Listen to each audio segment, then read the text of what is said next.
The following is a presentation of The Day.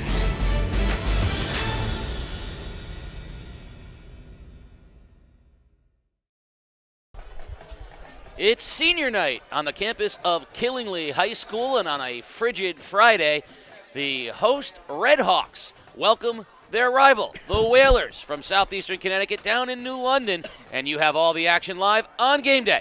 Game Day is brought to you by Waterford Dental Health, voted the #1 best dental practice 5 years in a row in the Day's Reader's Choice Awards.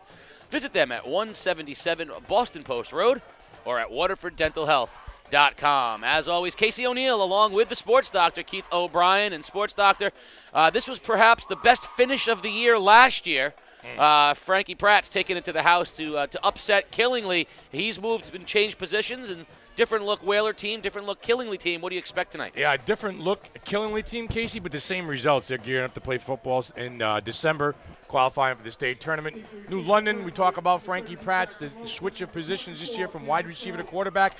He's had some trouble this year. He, a little bit of mishaps, center exchange and stuff like that. But he's trying to figure things out on the fly and trying to have this New London team finish strongly down the stretch. Well, if Killingly New London was the game of the year, or at least the finish of the year last year, the finish of the year this year, and perhaps a top 5 all-time game day finish, involved these Redhawks 2 weeks ago, live on Game Day, the famed Senior Night Miracle at Norwich Free Academy. These Redhawks. There's my first one. There's one. There's 7. Put it in the jar. Yeah. The Redhawks bounced back last week, and with a couple more victories can put themselves in really good position in the state championship. Yeah, and you're going to see a lot of what you saw 2 weeks ago at NFA. You're going to see ball control. You're going to see ground and pound. You're going to see those 8-9 minute drives that sucked up a lot of clock up at NFA a few weeks ago. That's what they do, and they do it very well. And on the other side with New London, Casey, they try and search for an offensive identity, and a lot of it allows, it kind of hinges on their skill people, but, Frankie Pratt's is the key there. Well, there's some similarities between this New London team and the NFA team as far as Coach Chad Neal of Killingly is concerned. Speed. He's concerned about the New London weapons. We saw them score very easily against East Lyme on big plays. Now the Whalers are going to kick off to start the game, and a squib kick onside kind of squibber will be taken by the Redhawks, and they'll have good field position at their own 44-yard line. First and 10 for Killingly. We'll get a look at this offense, Casey. You know what? The names have changed, but the results really haven't over the last 5 or 6 years here. We talk about a program being built by Chad Neal, and now you're really seeing what that really means. Yeah, we were very impressed with sophomore Jack Sharp, perhaps the next great running back here at Killingly High School. But it all starts with Jacob Nurse, the quarterback, under center here for the first play. There goes the handoff to Sharp, and he's got a nice hole right up the middle, gain of 9 on first down. Yeah, that's easy. That's straight power football off the left side. Sharp just kind of grinding it out. Yeah, Clayton Smith came in to make the stop, and New London's going to need to have tackling coming from all kinds of areas. This Killingly offense is so precise, and it's so disciplined, you're going to have to hit your assignments. Yeah, and you're going to run 10 guys in the box if you're New London. They got all 11 guys within the first 7 yards of the line of scrimmage, Casey. They're going to pack it in. This time they go from the eye, hand off to Sharp again. Big hole up the middle for a first down to the 40-yard line. That's very easy. Straight power football. Nice tackle there by number 33. Bollinger, your guy. Yep, Jeremiah Bollinger. He'll be on the ball a lot. The problem is you don't want your linebackers and safeties making tackles that far down the field. So 2 plays, an easy first down for Killingly, and the chains will move. Handoff again, straight up the middle. Sharp, big hole, and he'll be close to another first down as he crosses the 30-yard line. And that's 3 plays and just big gashing holes in the Whaler defensive line. Same play off that left side all 3 times, and Sharp will carry the load tonight. 179 yards, I do believe, a few weeks ago against NFA. 40 carries, 39 carries, so he's a workhorse, and just like that, no one's going to call timeout. Yeah, it's a good timeout. Coach Johnny Burns wants to talk to them, and I mean, this is got the opportunity, they're on grass, up here in Killingly, cold Friday night, senior night. This is one of those things where, if New London's not careful, this thing can get away fast. Yeah. Killingly has a lot to play for. We were so impressed with them in that game against NFA about just, you don't see teams going with the quarterbacks under center, operating out of the eye or the pro set. running the stretch plays, the blocking. They do things, everyone talks about Fitch being a team that does something you don't see. Actually, Killingly is probably the team that's most unique in that, as Ned Griffin calls them, their RPO, run people over. But they're going to do things tonight that New London probably hasn't practiced against much. And the playbook has gotten a little more trickier and a little more sexier for Chad Neal. He's got some players out there who can, fit that playbook, Casey. We've seen a lot of different things at NFA, but again, the bread and butter is the stretch to run power football. 1st and 10, Red Hawks, right on the 31-yard line of the Whalers. Nurse will operate under center. And New London with 10 guys on the field. Now they're going to get Charles Ziegler out there for the 11th. You're allowed to play with 11, New London. And you can do it. Right now, they'd probably like to see if they could play with 13. Back to the wide pro. And double tight end set. Motion man. And that quick long sweep, and that's a nice tackle made by Clayton Smith on the edge as he got Sharp as soon as he touched the football. Sharp, a little trouble turning the corner there, Casey. This is one of the few grass fields remaining up here at Killingly High School. Killingly, Fitch, Ledyard, right? Not too many of them left. Not much longer at lost Ledyard. his footing, yeah. New London 34-yard line. The first negative play of the night for this New London defense. And you mentioned the playbook's gotten a little sexier, and it really has. This team can throw the football. Jacob Nurse can throw it. He's got a couple of weapons we saw earlier this year, one of which Cameron Crowe splits wide right, another of which Josh Heaney down at the bottom of your screen. So going to hand off. Sharp, big hole, cuts it into the secondary, spins off of a tackler, and he'll be close to another Red Hawk first down. Well, it's the vision of Sharp that helps him finish the run, Casey. He gets himself to the second level. He takes it back up the middle, and he sticks his head down, and he earns 3 yards at the end of the run the hard way. I like the way he's got his head up, and he's always looking downfield, following his blockers in that second level. Well, but you move the chains, got it up to the 20-yard line, so 1st and 10 Red Hawks. Ball is now right on the New London 20-yard line here on the first drive of the ball game. Little option handoff goes to Sharp, and he's going to get a gain of 9 on first down. That's an interesting play. It looked like it was going to run option, but straight handoff and a big hole for Sharp. That left side of that defensive front for New London right now is exposed. You talk about run people over, offensive line just, straight man-on-man blocking and let Sharp do his thing. Yeah, they're not tricky. Now they're going to go from the eye. 2nd and 3 in motion, Crow. Another handoff to Sharp, cuts it back inside, breaks a tackle, heads for the end zone, dives, and touchdown, Red Hawks, Jack Sharp. And that drive was sharp for the Red Hawks. They go up 6-0. And that was all Sharp. We talked about it. The cutback, Casey just dug that ball on the inside, turned on the Jets, and finished with a little bit of power. That was too easy for the Red Hawks.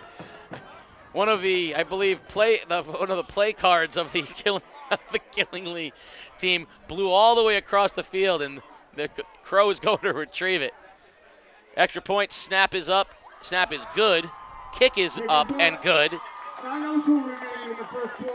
And as Jax knocks it through, it'll be 7-0 Red Hawks here with 9:02 remaining in the first period. So unlike those long drives we saw against NFA, Killingly took that one straight down the field and punched it in. Yeah. Yeah, working with a short field, 55 yards on the drive. I mean, used just a little under 3 minutes to do it. Straight ball control offense and big plays out of the running game. And this is what we talked about, New London dropping, into a hole early. Yeah. It's going to be imperative that they get a couple first downs on their first possession. Well, I think so. I think for their spirits. I think for, this could be a long night for the Whalers. They don't try to, answer Killingly.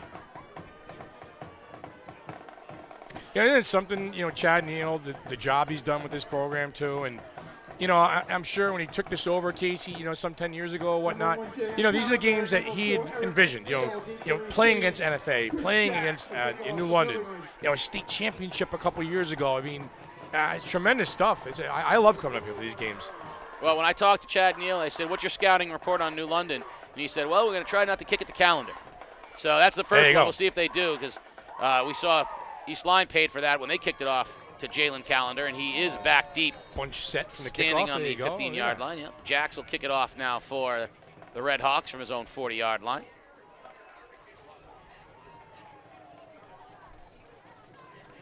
And that's onside kick. And I don't know if did it get to 10 yards? I think it so. did. Yes, it did. Beautifully done, recovered by Killingly. So that design play there, and talk about stealing the life out of New London. Not only did they not kick it to Callender, they kept it, and they're going to have possession in better field position than they did on the first drive. They went on sides, and they recovered the kick, and that's disastrous for the Whalers. And you couldn't do it I much saw better. that coming, yeah. You couldn't do it much better. I mean, it needs to go 10 yards. It went 12. There was something sneaky out of that bunch set, and then they had a bunch. They had the left side of the field was overstacked. So first down from the eye. Hand off to Sharp. Breaks it to the outside and driven out of bounds by Ziegler and Joe Lucas. And flag down maybe for holding. Going to get our first flag of the game. Maybe. Officials look like they're marking this one off. It is a hold against the Red Hawks. So there's two things we did not see from Killingly in the previous game, which was a quick drive or a penalty. They were very sharp good. Team. But they'll get marked off, and that'll go back. And not terrible though. So the hold was downfield. It was not a line hold. London calls another timeout. Second timeout burned in the first 5 minutes of the game. So why would Johnny Burns be calling timeout again? Oh, because I think it's imperative. He's probably instituting gut check time right now. Yeah, they got the onside kick. They just went right down the field for you on 55 yards and just keeping his kids in the game. Yeah, it's 1st and 20, right? So you've got them pinned back a little bit. You know what they're going to do, right? You know they're going to run the ball. You can't give up points here. I think this is gut check time early in the game. Sometimes you got to recognize it, this early that they've got to come up with something. Yeah. Killingly has not run the ball to the right side yet. They've given it to Sharp every left time. Side, yeah. Same spot. So someone's going to have to step up here and make a play. New London, whether it's scheme, but that's the problem, right? As soon as you oversell to a side, you're going to get that reverse to Crow. Killingly will figure it out. Or the tight end's going to leak. Yeah. And so here we go. 1st and 20. What can you do? From the eye. All 11 defenders within 5 yards of the line of scrimmage. And there's that reverse to Crow. Big hole. And he trips over the 50-yard line. So the best defense for the Whalers on that play was the 50-yard line as he tripped over it. In near the play was Eric McNeil along with JoJo Lucas. But back to the original line of scrimmage and 3 more. And that was interesting. They still went left, but they showed that they went right and reversed it. Yeah, you got 11 guys in the box for New London right now, too. I mean, they're all within 5 yards of the line of scrimmage. 2nd and 8. Nurse falls to the ground, and that's back-to-back. Yeah. The middle of the field might be a little slick because we've seen 3 different players trip down there. Sharp fell, Crow fell, and now Nurse coming down, and looks like it was an option down the line that time. Although Casey against the NFA, we saw a straight-out quarterback keeper from time to time from Nurse. We did. He's good with the football, is he not? He's heady. He really knows what he's talking about. He knows what he wants to do with the football. Has a design. And now that backs him up to 3rd and 10, but I still think you're going to see. We're 4-down territory. Absolutely. Here comes the handoff to Sharp, left side, and there's Bollinger. That's a great tackle that time by Bollinger after a gain of 2. Jeremiah Bollinger coming up from his linebacker position, selling out almost on that run. Casey that time sticks his head down, makes a good stop. Killingly will talk about it on 4th down. They're going to punt. So Jacks will come out to punt. They do have the fake punt in the arsenal. Callender will penalty go down hurt to them on this drive. The penalty, and then you had back-to-back slips. So New London didn't have to defend, which certainly helped. So Jacks will stand at his 40. Callender will stand back inside his 20 at the 15. It's a little low in the snap, but the kick will get off, no problem. Drive. Callender's going to let it bounce. And it bounces off a New London player, and it's going to be recovered by the Red Hawks. Wow. Nate Keefe with the recovery for the Red Hawks. Again, it couldn't have gone any worse. Bounced, hit New London player in the heel, and bounced directly to Killingly, right to Nate Keefe, the sophomore. And the Red Hawks will have it in even better field position at the 25-yard line. All right, so a touchdown, an onside kick, and now this is the 3rd possession of the game, and New London hasn't touched a football. That is correct. They have not run an offensive play. And they responded to gut check time the last time. Hand off to Sharp, straight up the middle, big hole. And it rumbles inside the 15-yard line. Talk about gut check. That was a run up the gut that time by Sharp. That time off that right side, got behind his center, First Casey. and 10 for Killingley. Second level stuff. From the New London 16-yard line. This is nothing out of the ordinary for Killingley right here. This is what they do. First down, Redhawks at the 15-yard line. From the eye. Nurse, hands off again, Sharp, little stutter step, cuts inside, and a nice tackle made by Tayshawn Williams as he shucked his blocker and made the stop after a gain of 2. Quick feed at the line of scrimmage by Sharp. Cuts back in, sticks his head down. That's what you like to see. Just, you know what? Sometimes you got to stick your head down and get 3 or 4 yards. That's what Sharp did there. Little quarterback keeper by Nurse, and nice open field tackler by Bollinger again. And that's going to be maybe no gain, and it's going to bring up 3rd down and 8. Bollinger is active, making a lot of plays. Coming all across the field that time, Jeremiah Bollinger. From the New London 12-yard line. New London's got some skilled people out there. They have some good linebackers. Their hands full here. 3rd and 8, I formation. Nurse, hand off to Sharp, and a big hit from the linebacker position. Shooking it down is Jaden McKenzie. That's a name we called an awful lot in their game against East Lyme. Nice play by McKenzie. It's going to bring up 4th and 5, and the Redhawks will go for it. They're going to go for it. Ball at the 10-yard line. Look for the quarterback here to make a play, or Sharp. I formation, Nurse. Trying to get them to jump. No going right now. See if they'll run the play or call a timeout. And they're going to call a timeout. So they tried to get him to jump. No good. The Whalers remain disciplined. And Coach Neal will take a timeout for the Redhawks with 5:14 remaining here in the first period. And Killingley knocking on the door, already up 7-0. 5:14, and New London has yet to run an offensive play. That's remarkable. It is. Yeah, the 3 possessions of the ball game, they've all been for the Red Hawks. You realize that I think in the last 25 minutes of Killingley football that we've broadcast, Killingley's had it for 22 yes. of those 25 minutes. 22. Because they have, that's a remarkable. 19 minutes? Much different than the last time where they just held the ball the whole time. They had it for 9 minutes. Yeah, and then 9, and then 8 and 9 again. Yeah. And then they've had it they're going to have it for almost the whole quarter this time. 3 possessions. But still, that's just remarkable. Time of possession is time of possession. That is true.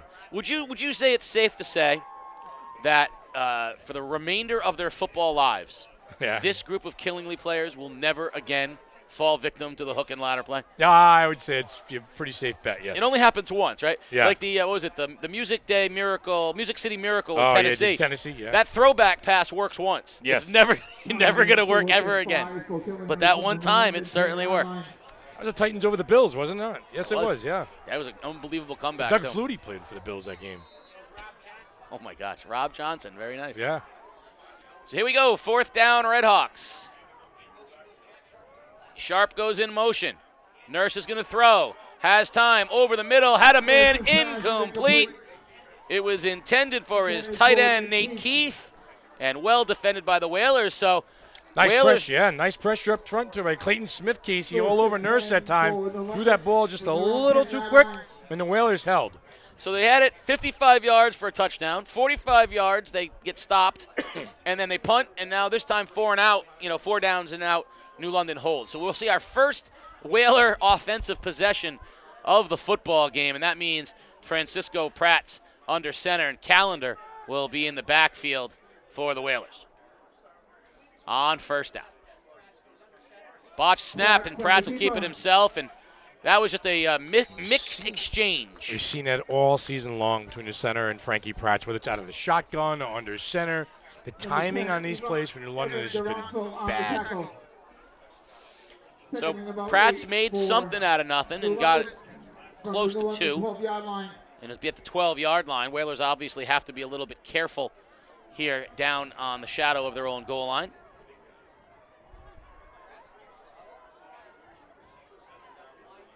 We, of course, will have a lot to talk about. We'll talk about some Thanksgiving Day football as well as the ECC team still in the playoff hunt. There's a handoff to Callender. Callender puts his head down and breaks tackle for about 4 yards, and it'll bring up 3rd and long for the Whalers. Jalen Callender, junior running back, wide receiver, a little bit of everything out there. Kick returner, can do it all. He's a playmaker, get him in the open field, get him a little bit of space. He can bust one case. He's one of those big playability guys, home run hitter. Well, 3rd and 5 right now, and New London here does not want to put the ball in the air, but they got to move the chain. So let's see if they get Callender out into space. Smith move Pratt's around. In motion, Callender. He gets the end around. Well defended by Killingly, and he's going to come up short. Gain of 1. Jacob Galarza on the stop. It's going to bring up 4th down. 4th and short, and it'd be interesting if the Whalers, I think they're going to punt it away, rely on their defense. Great job that time by number 32, Jackson Lopes, setting the edge that time and pushed him back into where the defense was. It's sound football that time. And so Lopes will go back to receive the punt. He'll be joined by Josh Heaney, and they're in great shape, standing at their own 45-yard line, waiting for the punt from the Whalers. Punting into the wind. All right, with the wind in his back, I'm sorry. Snap is good. Punt, low line drive, bounces, and takes a good bounce for the Whalers, and it'll go into Killingly territory where it'll be down at the 48-yard line. So the Red Hawks will have their 4th offensive possession of the game, and this time back at their own 48-yard line, which is about where they've averaged their starting field position, has all been right about midfield. Cold night here tonight, isn't it? It is a chilly Friday night in November. Well, it's, late November, sports doctors, New England football. I'll tell you right now, you know where I'm going to go with this. It's not cold in Texas. No. Not cold down in Tennessee and Rocky Top. Well, it might be. Yeah. Rocky Top, Rocky depending Top, on the mountain, it could be cold. Yeah. Handoff, goes to Sharp, breaks the tackle. Sharp rumbles, breaks another tackle, cuts it back inside. Still on his feet. First down to the 30-yard line. Jack Sharp cutting through like a knife. Yeah, Jack Sharp showing you a little bit Barry Sanders Houdini act with the spin in that run, too. And there you go. Gets himself to that second level, and he can finish the run. Great vision for a tailback. From the New London 30. He had 39 carries, I think it was, for 172 yards against NFA a few weeks ago. You're going to see a lot of that tonight, too. So here we go. Just eat the clock up. No rush, no hurry. First down, Red Hawks, 30-yard line of the Whalers, I formation. Handoff, Sharp off right tackle, and Lucas makes a nice tackle after a gain of 4. 2nd and 7 for Killingly. Boy, I can remember coming down here with Mikey D a few years ago when they played Berlin in the state semifinal game. It's 4 years removed, Casey. It's like watching the same team. It's the same approach. 2nd and 6, handoff again, Sharp, and this time the center of the Whalers line there to meet him. 71 to Sean Williams. Nice job to Sean Williams again with a tackle, and this is a little more reminiscent of what we expected tonight, 3 yards clip at a clip. It's going to bring up 3rd and 4. 3rd and about 3 for Killingly. 4 down territory. Clock now down under 2 minutes, a minute and a half remaining here in period number 1. 7-0 off of the Red Hawks.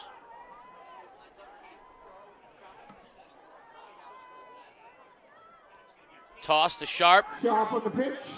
Good vision that time. Cuts it inside.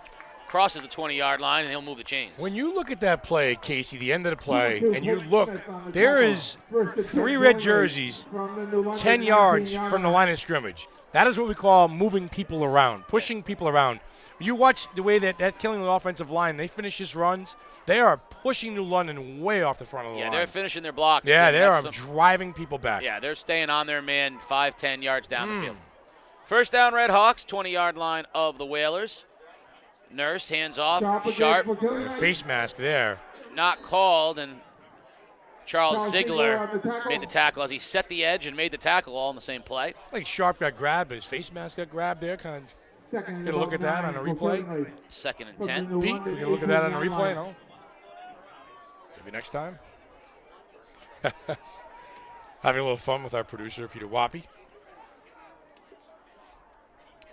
Nurse fakes the handoff, end around to Crow, well timed, cuts it back inside, and Crow will have a nice gain, but overall well defended by the Whalers, as that should have gone for more yards, but New London sniffed it out just in time, and it's going to bring up third and Yeah, short. it's number 9, Josiah Williams, out there for the Whalers, sophomore, making a play on the defensive end. Great job of staying at home and pushing Crow back into the middle of the field. Yeah. Taking away from the sidelines. It's a good job. 3rd and 2 down at the 11-yard line. Killenly will keep the ball on the ground. I would say that as the first quarter comes to an end, we're going to change sides and come on back for more action. Join us for second quarter action. 7-0 Killingly. You're watching Game Day live on theday.com. At The Day, our journalists are in your community, talking with business owners, attending town meetings, analyzing data, talking to government leaders, reporting on the issues that matter most to you. Since 1881, we have been serving our community and will continue to do so 7 days a week, 365 days a year. Never miss a day of news. Enjoy convenient home delivery right to your doorstep, 7 days a week. Subscribe at theday.com/membership. Game Day is brought to you by Waterford Dental Health. At Waterford Dental Health, your smile and your health are our top priority. Located at 177 Boston Post Road or at waterforddentalhealth.com. If you keep your score in this game, it's 23-3. How was that? Plays run? Yes, 23 offensive plays for the Red Hawks and 3 for the Whalers. Talk about ball control. So, Killingly has become a premier program in the ECC, often sort of forgotten about because of their location here in the Northeast.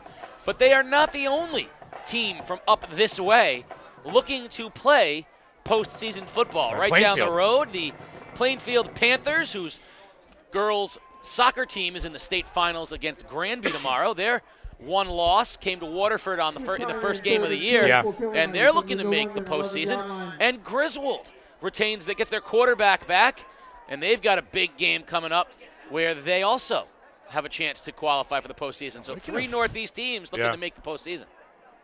Yeah, and NFA in a position here. We talked about them to play in the postseason as well. Yep, NFA has a chance. We'll know tomorrow after tonight's games what the NFA needs to do. It could be just a win and in on Thanksgiving Day. And then, of course, Waterford's pretty much in. Playing for a home game. That game against East Lyme will be for a home game. And we'll talk a little bit about all those teams after this third down play by Killingly. Quarterback keeper by Nurse. And I think that's going to be enough for the first down. He's going to break the 10-yard line, and that will be enough for a first down. It'll be first and goal. And again, that's the offensive line dominating, just moving bodies. He needs 3 yards. He sticks his head down, gets 5. Power football. From the New London 9-yard line. Yeah, I'd be curious to see how many teams from the ECC get in the state tournament for football. And there's also one other team we should talk about after this play. Nurse sends Heaney in motion. Toss right, sharp, big hole, heading towards the end zone, puts his head down and ridden out of bounds at the 2-yard line. Clayton Smith on the tackle along with Josiah Williams, but it's going to be second and maybe a yard. Talking about that Thames River team. That's right. Qualifying for a state. They got a chance too, but they're all playing each other, so they can't all qualify. Second down and goal, ball marked about the 3-yard line. I'd say look for Nurse here on a quarterback keeper. What do you think? I would say yes. Give him a Sharp. Handoff Sharp. Puts his head down. Berry's waiting for the signal. Touchdown, Red Hawks. Jack Sharp with his second of the game. And with just under 11 minutes remaining in the half, Killingly goes on top, 13-0. 27 offensive plays now to 3. That is a recipe for disaster for this New London Whaler team. There's the hold. Chris Jacks to attempt the extra point. Big hold. 13-0 right now. It's almost too easy. Extra point is up, and it is good. And 14-0 Red Hawks on top. Too easy. So now this Red Hawks team. Look at that little cannon down there. Look at that little cannon down there. Look at that little cannon fire. Facsimile cannon. So now the Red Hawks, they're going to get in. And Waterford's going to get in. And wouldn't it be a fun game if Waterford and Killingly were to play in the Class M playoffs? Yeah, it'd be great to see them in the final. I don't know if it would match up that way, if the brackets landed that way, but that'd be a lot of fun. You talk about 2 teams with 2 completely different styles, especially offensively. The ground and pound versus the air show and the athleticism from Waterford. That is two different football teams. Now, Waterford was, I think, the prohibitive favorite.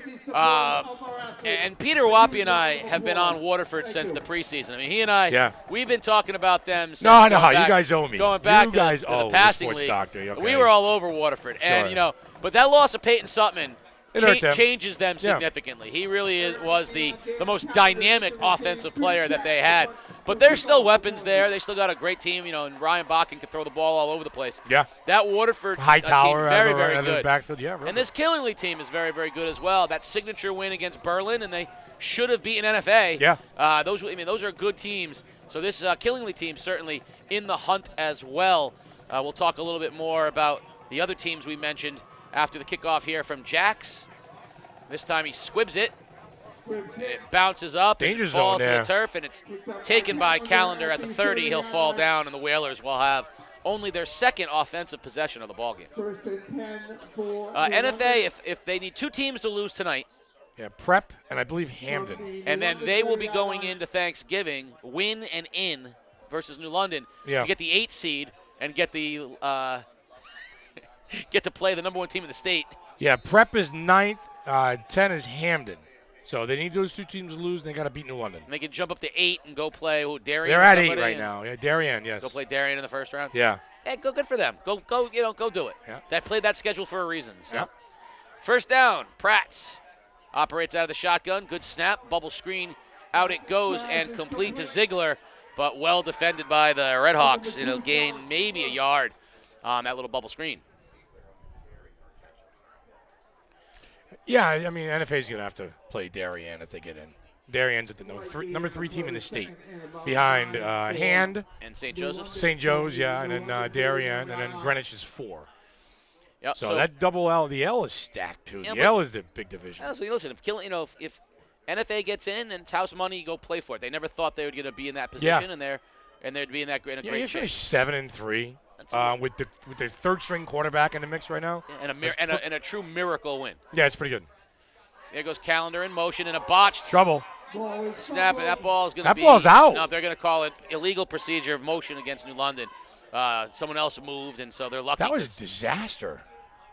That ball was supposed to be a direct snap to Callender as he crossed paths on like a jet sweep. And they call offsides on Killingly there. Offsides on Killingly, so Killingly jumped on the motion. So break for New London. That's their best offensive play of the game. 5 yards. 5 yards and a penalty. 5 yards and not a cloud of dust. So that leaves these two the teams Plainfield and Griswold. Plainfield is also in that mix. Where are they in the M or are they in the S? They're in the M. And okay. that's a no bueno for them. They're in the S. An S. Oh, they're in the M. No, they're in S, okay, which is no bueno because that's Bloomfield. Ansonia, Bloomfield, and Bullard Havens are all luck. 10-0. And you don't want any part of Ansonia or Bloomfield. Bloomfield and Ansonia both in the top 10 in the state. Keeper by Prats has a first down, shows some speed, and he'll get up towards midfield. That's a nice play by Francisco Prats and a first down for the Whalers. Well, you talk about some of these guys in the open field making some plays. That time Frankie Prats, a little room on the right side. And that's the thing that Chad Neal is afraid of. With Prats and Callender, if they get a touch in space, they can hurt you. So it'll be first down Whalers. Ball is at the 49-yard line. So New London has a chance to get into Killingly territory for the first time here with 9.5 minutes remaining in the first half as they trail 14-0. Prats from the shotgun. Good snap that time. Hand off to Josiah Williams. Williams breaks a tackle and gains about 6 on first down. That's all the effort by the sophomore, Josiah Williams. Yep. Busts a tackle, gets into the linebacking core, makes a play. New London's got something to work in here. I like what they have going on right now. It's important for them to put together a good drive.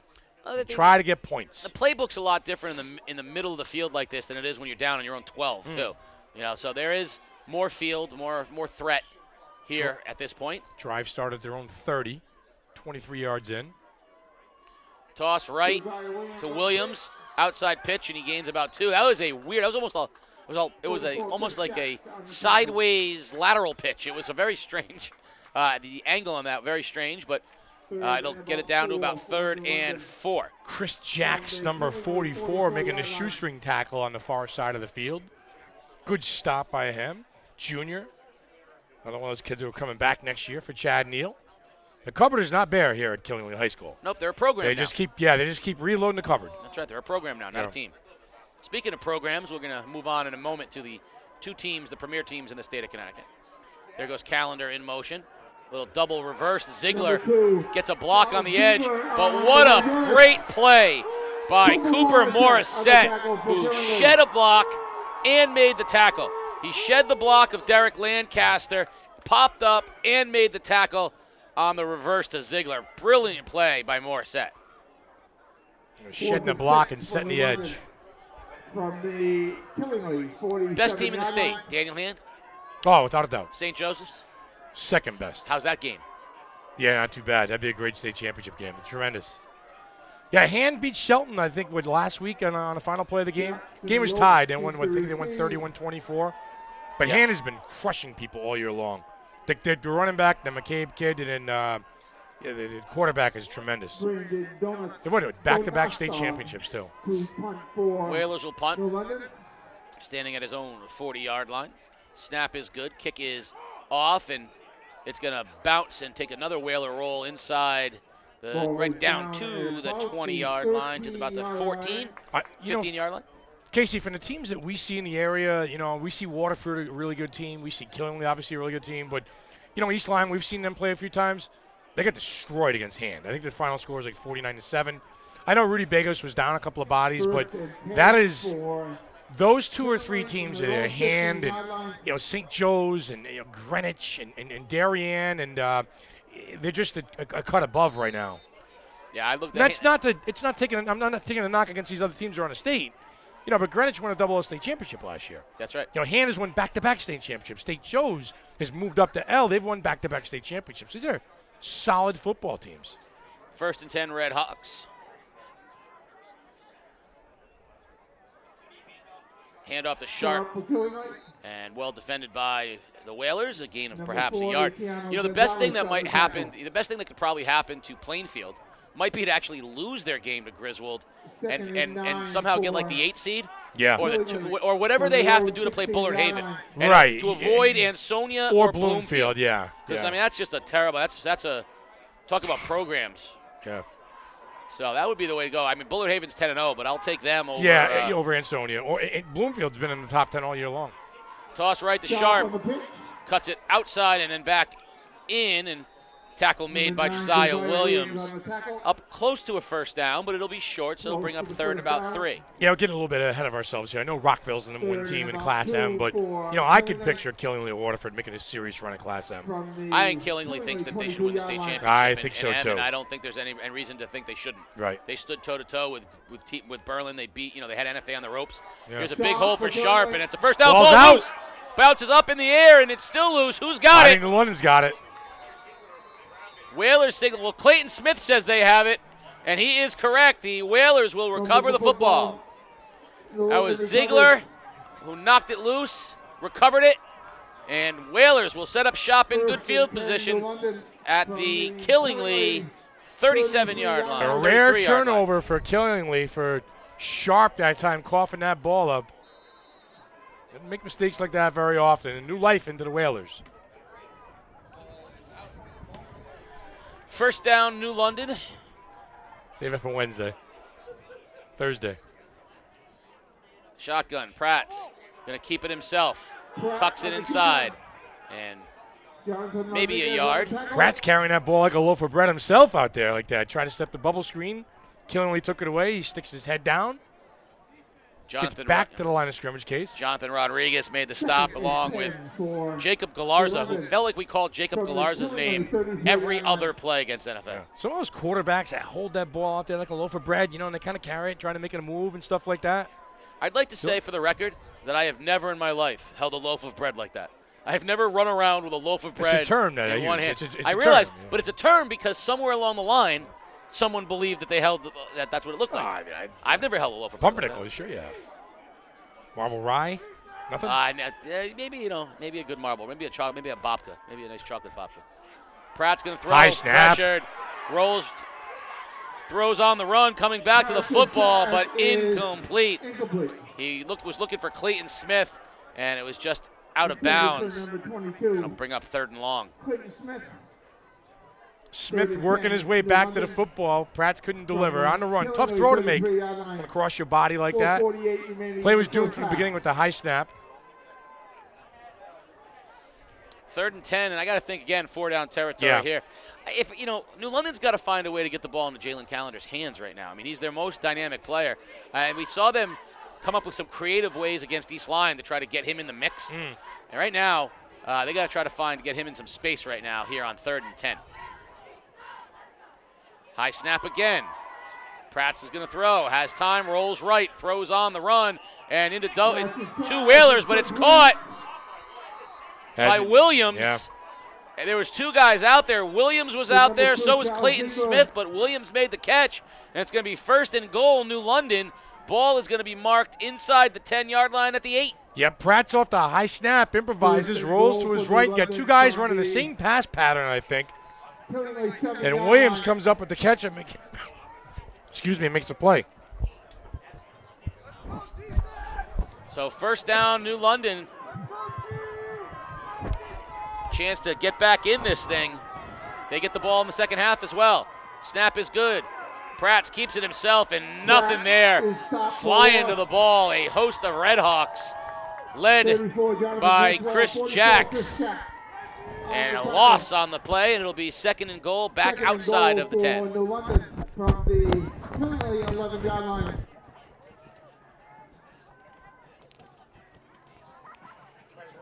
Jacks both active there. Good up front.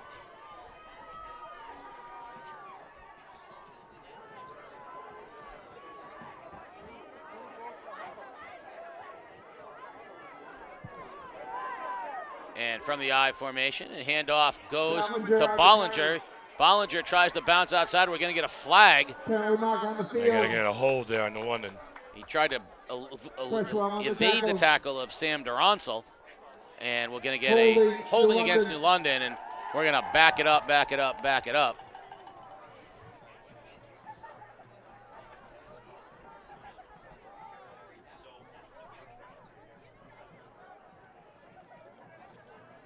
Penalties and turnovers and those little things that'll hurt you for a high school football team. So that's going to back them up quite a bit, and New London is going to have to come up with something creative here because it's going to be 2nd and goal for the 20. 2nd and goal from the 20. Yeah. So, yeah. 2nd and goal for New London from the Killingley 20. All right, this first half is just flown by too. Under 3.5 minutes. Stay tuned at halftime. We'll have the Killingley High School band and a couple of features as well. We have talked to the Killingley and New London High School football players about their memories of their youth football days, and after this play by Pratt, we'll tell you what spurred that one along. Pratt's going to throw, being pressured, evades the tackle of Galarza, shimmying, lots of feet, lots of time, and now he's buried at the 35-yard line. Too much dancing, not enough throwing, and Pratt loses 15 more, and it went from 1st and goal at the 8 to 3rd and goal from Putnam. That's Galarza up there, big man working, moving some bodies, stayed with the play, and Pratt's has got to get rid of that ball and throw it away. That'll be 3rd and goal from the 32-yard line. So they have lost 24 yards on the previous 2 plays. Now, the reason why we did the special on the youth memories is because New London's youth program this year sent all 4 of its youth teams to the Super Bowl. Of course they did. So listen, Hey, cupboard's not I bare, know but they we did. got to get some. We got to get some of these guys up to the high some school meat level. on the bone, yeah. 4 Super Bowls, pretty impressive. High snap again. Pratt's rolling, throws on the run, looking for Callender. It's incomplete. That's the 3rd high snap on this drive alone, and that's plagued the Whalers all season long. That's something you got to get straightened up in camp. Never mind in the games. Killingley 32-yard line. All right, so London sent 4 teams to the Super Bowl for youth football. Yes, so I don't know what they're called. They're called, Pee-wee, micro, midget, whatever. They're different, but, they're A, B, C, and D squads. They're 4 age groups. 13 and 12, 11 and 10, all the way. All 4 of them went to the Super Bowl. Yeah. I believe they won 3 of the 4, maybe 2 of the 4. I don't want to misspeak, but that's really a remarkable feat, especially when you're playing with the Fitches and the NFAs and these towns who are very, very good. Okay. 4th and goal. And that snap sails over Pratt's head. He's going to throw it. Nothing he can do about it. That's just a terrible series for New London after having it 1st and goal from the 8. 1st and goal from the 8 to 4th and goal from the 32 to 4. Not 1, not 2, not 3, but 4 bad snaps. Trouble. You seemed a little dismissive of the accomplishment of 4 youth teams going to the Super Bowl. I would never do that. You seemed a little unimpressed. Was that because of all the championships that Wheeler youth football accomplished in your time there? I'm just curious. No, I just listen. I would never take anything away from the community. The crosstown rivalry of Wheeler versus Wheeler in the 3-on-3 football games in the backyard was sure. 5-on-5. 5-on-5. Yeah. First down for Killingly. I love picking on the sports doctor. There's nothing better. I love hearing about New London football. The eye candy of the game day crew. Sharp toss right. And a nice trail tackle by Clayton Smith after a gain of 3. Under 2 minutes left to go here before half, too, Casey. You think Killingly would just pack this thing in and take it into the locker room up 14-0? I think they bust one, but I think so. I think just run their stuff. They pop one, they pop one. Exactly. Although we said that that's right. That tight end right down the chute, right? It wouldn't shock me. Minute and a half remaining here in the first half. 14-0 Red Hawks. You won't see hurry up out of Chad Neal, I can tell you that. This is hurry up. This is the hurry up right here. The back judge will put his hand up for 5 seconds. There it is. There we go. There's that handoff, Sharp. And a nice job again. The interior of the New London line playing a little better. Yeah, they figured it out. Linebackers too, yep. Linebackers are coming up. Safeties are coming up. Bollinger's in there making stops, so they're a little more aggressive to the point of attack than they were early in the game. Yeah, Josiah Williams. Yeah. You'd think that would set up play action with a tight end 20 yards wide open. It'd be wide open. You would think so. It would be wide open. Right now, the Red Hawks are just content doing what they're doing. You almost caught yourself there, too. I did. Yep, I already had one in the jar tonight. I got you. Stopped yourself. So 35 seconds remaining in the first half. Red Hawks heading to halftime with this will be the last play of the half. 3rd and long. Handoff. Sharp. Stutter steps. Cuts it back inside. Holds on to the football. And he won't get there. So it'll be 4th down. They won't even have to snap the football here on the punt. They'll just let the clock run out. And that'll take us into halftime with about 15 seconds remaining. They'll stay on the ball, but they don't have to do anything to run a play. Boy, this offense can play keep away with the best of them, can't they? Yeah, a lot of Killingly possession tonight. And, New London's only crack was on that fumble by Sharp, too. Yeah, they got down to the 8, and then the wheels came off. So we're at halftime here at Killingly High School. The Red Hawks with a 14-0 lead over the visiting New London High School Whalers. Stay tuned for the halftime features, including the Killingly High School Band, as well as the youth programs of Killingly and New London, reminiscing about their times when they were youngsters. 14-0. Join us for second half action after that. You're watching Game Day live on theday.com.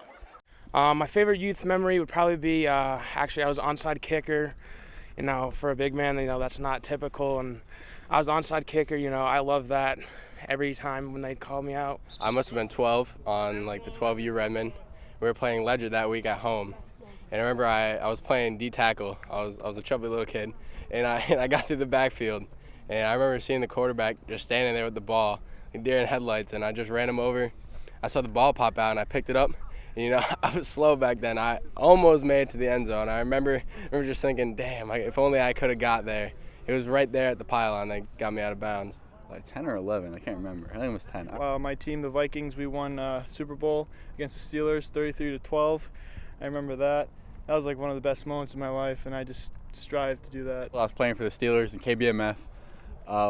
We made the Super Bowl that year. We're undefeated. And really, I think our biggest memory was last play of the game, taking a knee and that feeling of winning a championship. And that was unbelievable for me at a young age, and I fell in love with the game just then. My favorite memory in youth football is probably my first year. We went undefeated, went to the Super Bowl, we won it. And the right tackle we have now, Justin Miato, I've been playing with him since then, so it's just been a great experience ever since. We're going against the Patriots in like the lower league, and I remember every time we used to play the Patriots, I know that was my time that like I know I could go, I can go out and maybe get like 3 touchdowns, like 4 touchdowns. I remember this game, I went out and I just was unstoppable. I had like 5 touchdowns, and then I remember I had like a pick, a couple sacks. You think you're like amazing at that point. You're just like, oh, I'm going to the league at this point if I'm scoring 5 touchdowns against them. Well, I was on the Packers, it was an in-house team. We were playing the Dolphins, and I hadn't played run back during that time. And I remember I had a dive up the middle, took it like 60 yards for a touchdown. Next drive, coach is like, hey, we're gonna do this, to dive again, then we're gonna do a reverse off of it. And then I scored again the next time, and the whole game I kept running the play, and I kept getting yards at the yards. It was kind of like the first time I actually ever got to really run the ball a lot, and it really made me feel great about running the ball. We ended up going to the Super Bowl against the Steelers, and it was like that revenge game. That was like that passion in that game was crazy. I was younger than all the other kids because I was my first year on the oldest team. So I scored a touchdown, and it was a crazy feeling. It was pretty intense. We were all kids. It was the first time we won a Super Bowl, so it was a great time. Had some pizza after. We ended up our athletic director Kevin Marcoux. He was our Vikings coach at the time, and we all poured the water on top of his back, and it was just a great experience, and it was like winning the actual Super Bowl for me. Playing football with all these guys since we were 10, it's been a crazy experience. I mean, these guys are my brothers to me. I love them. I couldn't ask more from them. It's been an awesome journey. I love these guys. I love playing with them. We've had a lot of memories. A lot of games that we won. Together. So it's been awesome. Playing with these guys, who were once my enemies. My when favorite I was younger, memory from youth football would definitely be when I was 13 years old. Nothing like it. Playing against. It's like a family. Coach talks about it all the time. It's a family. I'll do anything for these guys. When these guys are in trouble, I'm thinking about what's best for them, what's best for our team, stuff like that. And hanging out with them on the weekends, just hanging out with the boys, it's always a good time. The experience, it was great. When I was little, I really didn't think I would be with them still, but it feels good being with the same kids. We have that bond. We know what we're capable of, and it's sad that this is our last time playing together, and definitely it's going to hurt at the end.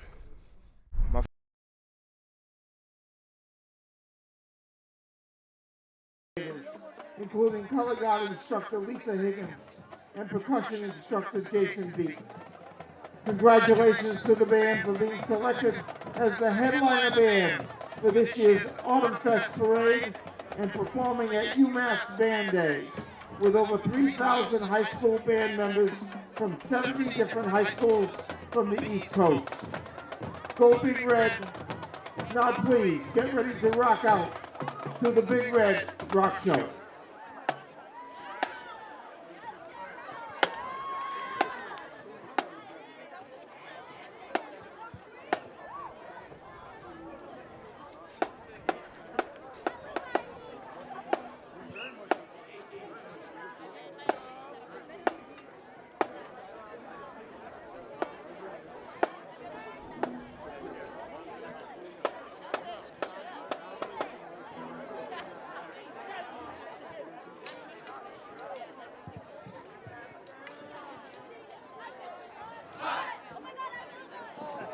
Drum majors, is your band ready?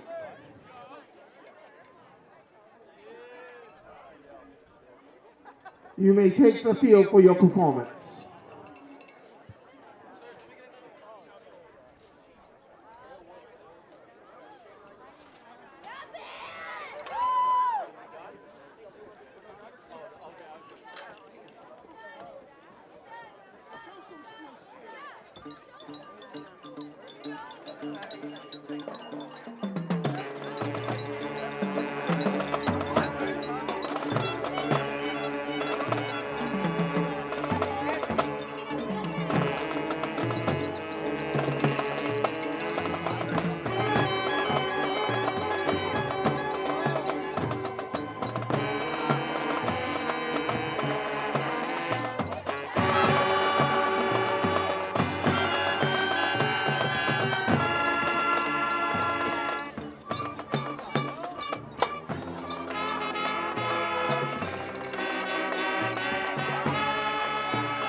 favorite memory from youth football would definitely be when I was 13 years old, playing against Wesley in the Super Bowl.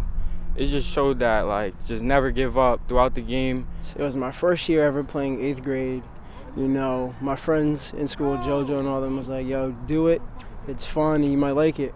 So I was like, I'll think about it. Then the next day I came back to school, I was like, I'm signing up. My favorite memory from PBA was 2016 when we won the Super Bowl. It was me, Givens, all my linemen. I can't even say it, but we was having so much fun. When we won, we felt like we was on top of the world. We stopped Waterford right at the goal line, and we was just, celebrating and stuff like that, and then we started running down to the other goal line, and we was laying on the field doing snow angels because the game was in snow. We throwing jugs, water cans, everything. I don't even know what to say. Mine is actually against New London. When we played against New London here, I scored 5 touchdowns against them. And we also beat them in the playoffs. Yeah, 3 touchdowns in the first half, I think it was. So it was our first game ever. We went up to Wyndham to play Westerly. And my first play, my coach looked at me and was like, just run a go route and look back and the ball be coming. As soon as I ran the route, looked back, I jumped over the kid, snatched him over his head, tucked it and ran it back, and all I felt was his hand touching my cleat as I was running down the field. And I just kept scoring the rest of the game. And then our coach was just like, son, you're a heck of a player. I just credit my blocking because we had really good linemen back then. Like, everybody was motivated to get it because, like, the year before that, we lost in the Super Bowl. So everybody, like, in all season, we trained, came prepared for the senior year. We all, like, yeah, we want to win the Super Bowl this year. So everybody took all their time and dedication into that one year, and then we just had a good year. I think we were playing against Kinley, actually. When we played against Kinley, man, that was the best game I ever had when I was young. I was just turning 13. I felt like, I don't even know, I felt like I was like in the Super Bowl. Definitely, it was a fourth quarter win. Came down to one of the last touchdowns. It was a fall neck-to-neck game, all the way definitely to the end of the game. And we pulled through, especially Jay Commander. Came through at the end of the game, won the game for us. It was a big part of youth football for us, especially all the seniors going out with their last one. It means a lot. I look back and I miss it, actually. I drive by Norwich in the youth football field and stuff like that, and I'm like, dang, I really miss it. Of course, it was the last game playing with Coach Terry. It just showed, like, you can't give up and just keep fighting through everything. And whoever played the hardest at the end of the game definitely won the game. It's a blessing. Like, I could never ask for anything more. Just coming up with people, guys I know. We're going to be there for the rest of our 4 years balling out with the same kids we play. It feels crazy. I'm a junior now, ended my season right now, so I'm going to be a senior next year. It's crazy that I've been with my friends for a while. We're about to graduate together. It goes by fast, like they say.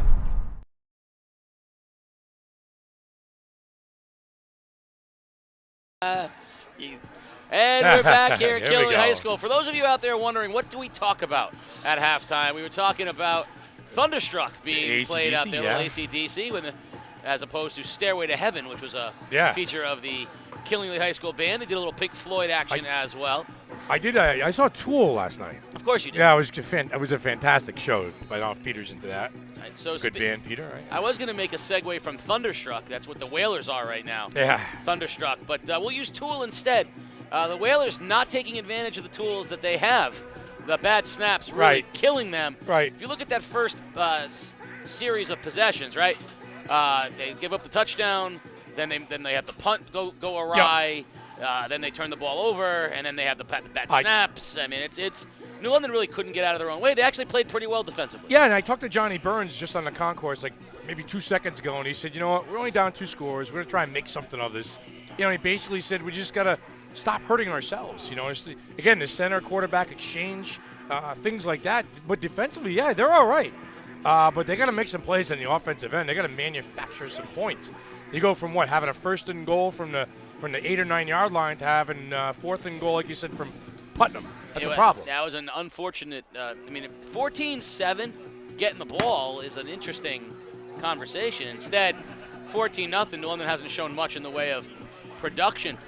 I will say this about Killingly: as long as it remains a 2-score game, they will continue to go with the ground and pound. Yes. Yeah. If it becomes a one-score game, you will see that play action tight end down the field. Right. Absolutely. Nurse has only attempted one pass all night. That was on a touchdown pass attempted in the back of the end zone. Correct. So he's had one pass attempt all night. I would venture to say that he'll have no more than 4 pass attempts the entire game. How's that? I think that's probably fair. Yeah. Yeah, until New London can stop them and make some negative plays on first down and, put Killing in a position where it's, second down and 15 or, a penalty here or there and first and 20. There's no reason for Killing to deviate from what they're doing right now.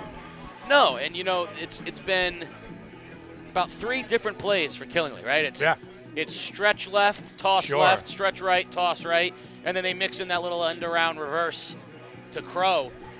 Which, by the way, they haven't done as much as I expected them to do. They've really just been very nuts and bolts. New London, it starts with the snap. I mean, they just haven't been able to have any consistency in the snapping game. We've seen that problematic for them in the East Lyme game as well. Yeah. These are simple tasks. Getting the snap at the quarterback position is just to have that still be a problem in week 9 of the season is tough. So Johnny Burns was not down. He was positive. He said basically we're down 2 scores. We're going to make plays.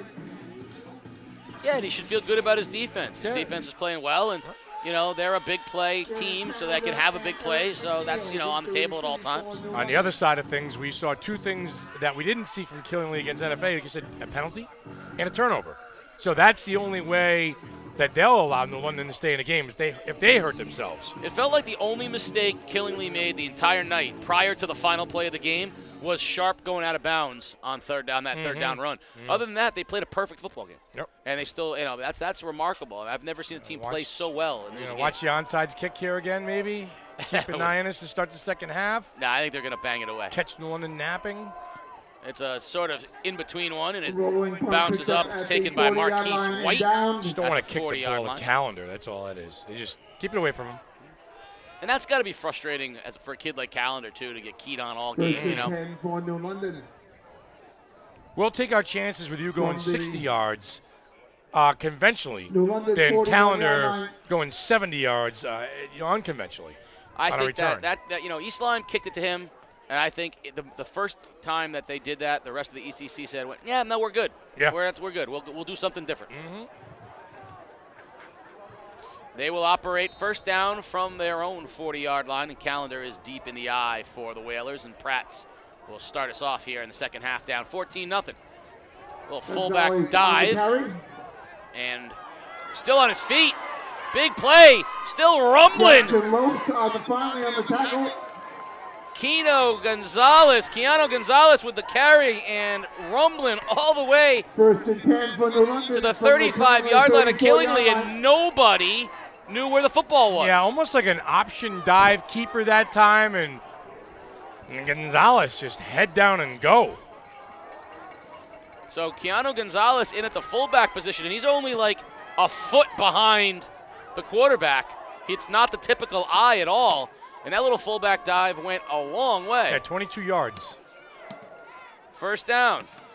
Little delayed handoff to Calendar. Stutter steps. Drags a tackler forward up to the first down, and the Whalers have something going here. 2 plays, 2 first downs. Yeah, a little fake pitch that time by Pratt, and then a little tuck handoff to Calendar trying to get the ball in space. So 2 things, New London, new wrinkles they've shown you on the offensive end to start the second half. They're in business. Only down 2 scores. Yeah, that ball is marked right on the other side of the 35-yard line. So, the 25-yard line. So it's going to be second and a foot. It'll be interesting to see here if they Pratt's a keeper, or go right back to the fullback dive again, but get that first down, or are they going to try to take a shot? There goes that fullback dive again to Gonzalez. He'll have the first down. So Gonzalez still on his feet, moving the pile. And what happens there is Pratt gives him the football, Casey, and then pushes him along for 4 or 5 yards. Again, I don't want to go back to Reggie Bush and Matt Leinart, but it's not quite like that. But Frankie Pratt just pushes this guy forward. That's a new play we have not seen yet. Quarterback give to the fullback and then get behind the fullback and push shove. Yes. But it has resulted in 2 first downs for New London, and they are in business with the ball now, right at the, let's call it the 20. That front, the interior front for Killingly's going to have to adjust to that. First down, New London on their first possession here of the second half. Toss left, Callender. Callender tries to get to the edge, and he's bumped out of bounds by Josh Heaney. And a gain of 4 on first down, though. Nice gain on first down for the Whalers. Yeah, and again, Callender coming from the wide receiver position, lined up as a tailback that time, trying to get him the ball in space. Takes the pitch, gets to the edge. Second down and 6. It's a little long, 6 to short 7. But he's dangerous in the open field. I don't know if I've ever seen a gap this big between the fullback and the tailback in the eye. Yeah. He's like 10 yards. He is on top of Pratt's, the fullback. Yeah, Keanu Gonzalez is right there. There's a handoff to Callender. And a nice job coming up. Linebackers and defensive players. So that's Jonathan Rodriguez and Jacob Galarza combining there for the tackle. And third and 6. No gain that time. This is definitely 4-down territory for the Whalers. Down 2 scores. Good drive here to start the second half. So if nothing else, they got a couple of first downs and got the ball, but you got to come away with points here. And New London's had the ball down here already, and nothing came of it. So starts, by the way, have you noticed they're under center? Yes. The snaps are number 1. Fake handoff. Pratt is going to roll. Going to keep it himself. Cuts it inside, and he's banged down. Cresswell on the tackle. Inside the 15 at about the 12-yard line. It's going to bring up 4th down. And short, it's going to be 4th and 2, and obviously the Whalers will go for it. And Jonathan Creswell, number 34, came up and put a lick on Frankie Pratt that time. Welcome to the game, Mr. Creswell. You know, that Pratt's they went straight play action. He had a look down the field, nothing there. Rolled right, holding it like a loaf of bread. Sure. I was going to say, holding it loosely with the potential for a fumble, and got banged down, like you said. We're going to get a timeout, New London, or a timeout, Killingly. Timeout, Killingly on that 4th down and 3 play. So a little bit of a different playbook and a little bit of a different look for this New London offense, trying to cash in on the short field case. Seen some power running for the fullback, and you've seen Callender line up in the backfield. So they came out with a purpose and a plan to start the second half. And so far, it's worked pretty well. Get the touchdown, whole different ball game. Yeah. You had, especially if you had if you had scored in the first half. I got the first down here, though. This is a must. Gives them another 4 set of downs. So we will see what happens. So, Sports Doctor, have you been paying attention? Tomorrow, your Notre Dame Fighting Irish, you have the sweatshirt on right now. Play BC. Play A.J. Dillon. Yeah. New London's own A.J. Dillon. Of course. And I am a Notre Dame fan as well. And if he rushes for 700 yards tomorrow, I will not be unhappy. That's right. That's single-handedly win the Heisman right there. Mike DeMauro is the biggest BC alum and grad and fan, is rooting for Notre Dame to win. That's painful for him. Because he wants to coach Can, yeah. Diazio. Here we go. 4th, and we'll call it 3.5. Does New London have the courage to hand it to the fullback? Yes. They do. And not this time. Looks like he is short. That play was stonewalled from the beginning. Tried to go back to the well one too many times with the Whalers, and Killingly was ready for it that time. That's off the timeout from Chad Neal. Yeah, Connor LeDuc stuffed it. Number 74 of the Red Hawks, and they'll take over on downs. And that just means we're looking for a long drive. You're going to see about an 8-minute and 38-second drive right here from the Red Hawks.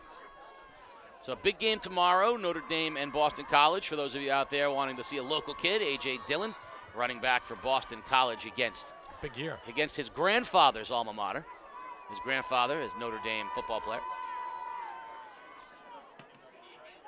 Cut up inside as Sharp on first down gains, we'll call it 7. Gonzalez on the tackle. Keanu Gonzalez with a tackle for New London. And Sharp was over 100 yards. He had 114 yards rushing in the first half, Jake Irons is telling me. So Sharp is well on his way to at least 150 in this game. And you see Killingly taking their time.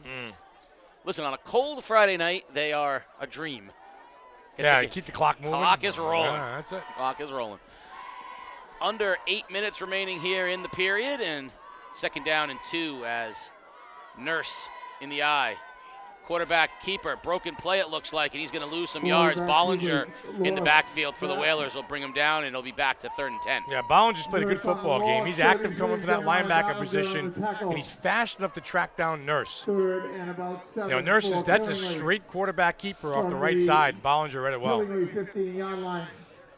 Let's see how many tackles he's got at the end of the night. I bet you he's on at least a dozen different tackles. 3rd and 7. Big play for the Whaler defense, who really, since the opening drive of the game, have played pretty well.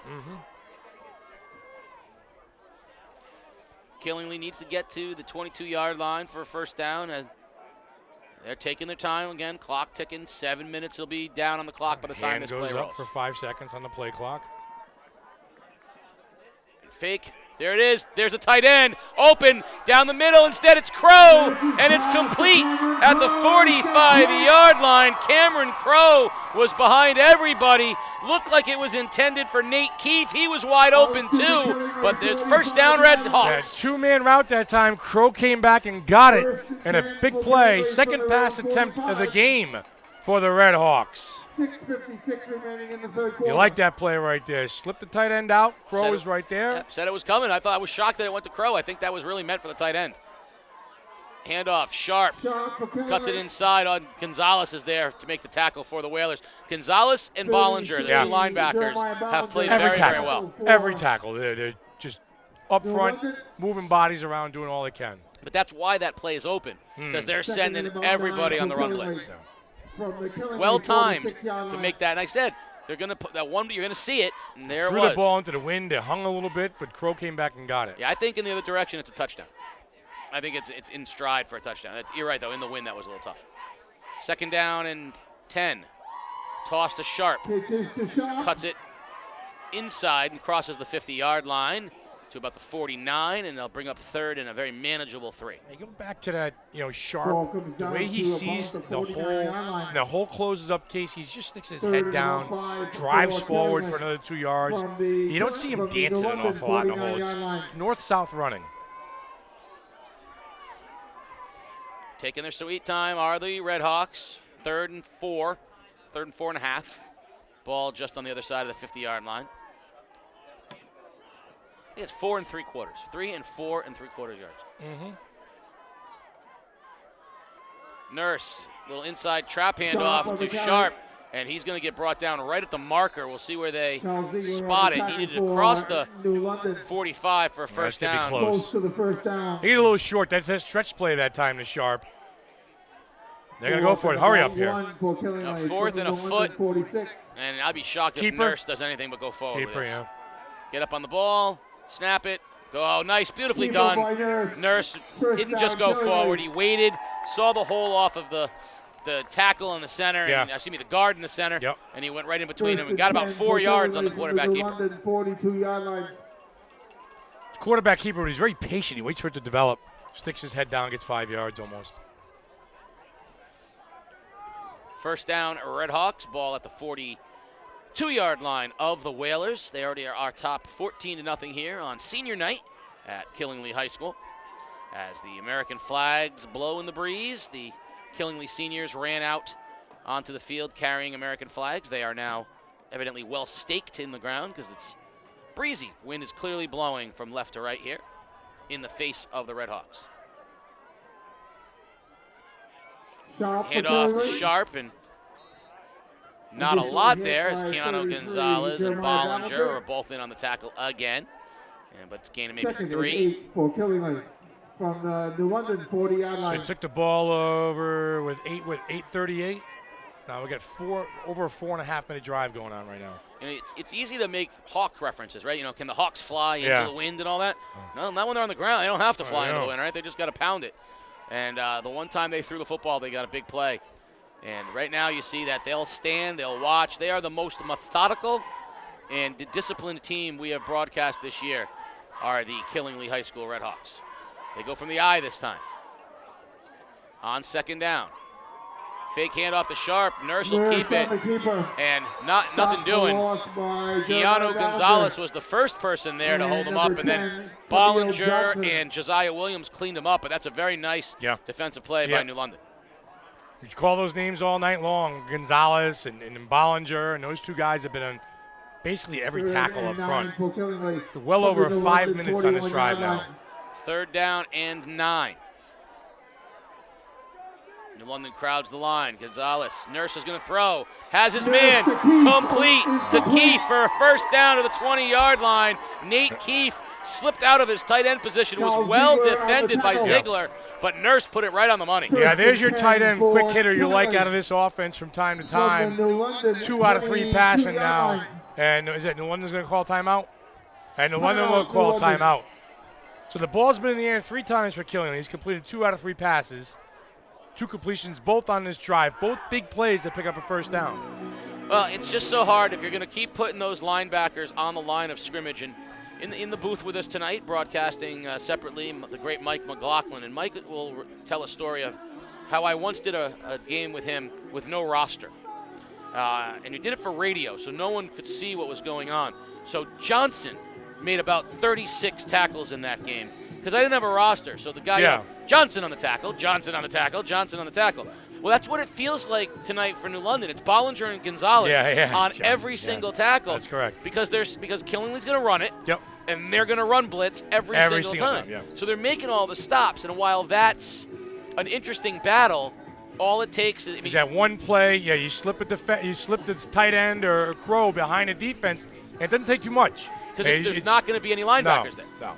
So that second level is wide open. And you had, Josiah Williams is a good defender, but that he's guarding a tight end as a cornerback. Right. Because that's what New London's doing. New London's there's no linebacker, so that tight end is going to run free, and you're going to have a smaller defender trying to pick him up. Is that wide pro set stretch play? Hand off to Sharp, and Sharp will be pushed. Lopes that time.